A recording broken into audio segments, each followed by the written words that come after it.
It all started as a meme, but it turned into full-blown diplomatic dig. Because what began as a funny penguin joke by the White House has now become China mocking the US in global headlines. You're watching Times XP, and here's what happened. The White House posted a viral penguin meme on X, highlighting the US's interest in Greenland. It looked harmless, funny, even light-hearted. But Beijing did not laugh. China's state media agency, they fired back with a sharp response. No penguins in Greenland.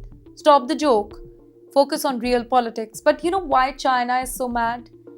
To understand this, you need some context here. Greenland is strategically critical. Ice covered, rich in minerals, and key Arctic hub. The US has been showing a lot of interest in Arctic control and Greenland partnership. Posting a meme about it, China sees it as a tone deaf and absurd. In Beijing's eyes, the joke trivializes serious geopolitics and signals a lack of strategy.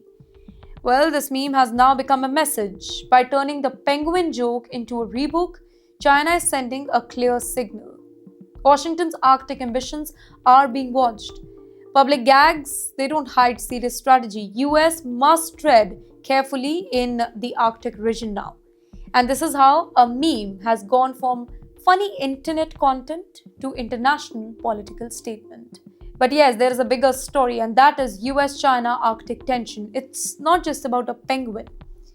Greenland sits near key Arctic shipping routes. The region is rich in rare earth minerals and resources. Military presence and surveillance here matter to both the powers over there. In short, a small meme sparked a global discussion about Arctic control, strategy, and diplomacy. So, here's what this whole scenario teaches us. Even in the digital era, a single social media post, it can spark international tension, become a symbol in great power rivalry, and show how media and memes are now tools in geopolitics. In the end, from a cute penguin to a serious geopolitical warning, the story shows how every single post matters in international relationship. The US wanted engagement, China responded with mockery and a warning. In the Arctic game, now the jokes are costing more than laughs.